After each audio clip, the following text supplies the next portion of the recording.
இயற்கை திரைப்படம் வெளியாகி 21 ஆண்டுகள் ஆயிடுச்சு.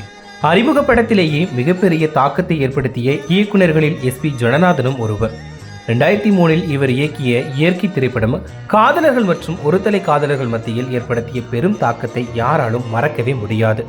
இப்போ இயற்கை படத்தை பார்த்தா கூட கடல் சார்ந்த வாழ்வியலையொட்டி எடுக்கப்பட்ட ஒரு மாலுமியின் காதலை உணர முடியும். வெள்ளை இரவுகள் என்ற சிறுகதையை வைத்து எஸ்பி ஜனநாதன் இயற்கை படத்தை இயக்கினார்.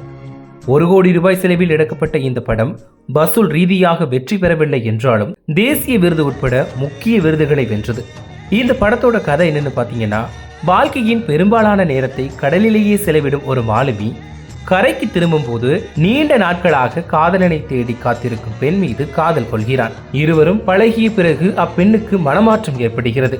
இறுதியில் தேடப்பட்டு வந்த காதலன் காதலியை சந்திக்க வருகிறான். அப்பெண் யாரை திருமணம் செய்தார் என்பதை படத்தோட இறுதி.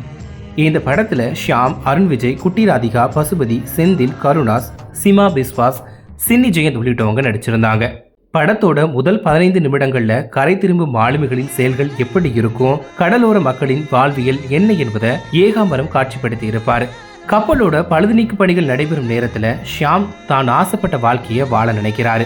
இந்த படத்துல 15 நிமிஷங்களுக்கும் குறைவா நடிச்சிருந்தாலும் இன்னைக்கு வரைக்கும் ரசிகர்கள் கிட்ட கேப்டனா நடிச்சிருந்த அருண் விஜய் திட்டு வாங்கும் அளவிற்கு அவருடைய கதாபாத்திரம் வடிவமைக்கப்பட்டிருக்கும். அருண் விஜயை தேடிக்கிட்டு இருக்கும் குட்டி ராதிகா மீது ஷியாம் காதல் கொள்றாரு.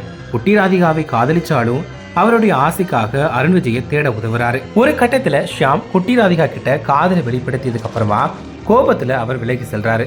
ஷியாம் பத்தி புரிஞ்சுக்கிட்ட எல்லாருமே குட்டி ராதிகாவை திருமணத்திற்கு சம்மதிக்க வைக்கிறாங்க. இறுதி வரைக்கும் முடிவெடுக்க முடியாம தடுமாறும் குட்டி ராதிகாவுக்கு அருண் விஜயோட வருகை மகிழ்ச்சியையும் அதிர்ச்சியும் கொடுக்குது. படத்தில் இடம்பெற்ற ஒவ்வொரு பாடலுமே கதையோட ஓட்டத்திற்கு ஏற்ப பக்காவா செட் ஆயிருக்கும். காதல் வந்தால் சொல்லி அனுப்பு அப்படின்ற பாடல் இன்னைக்கு வரைக்கும் ஒருதலை காதலர்களோட விருப்ப பாடலா இருக்குது.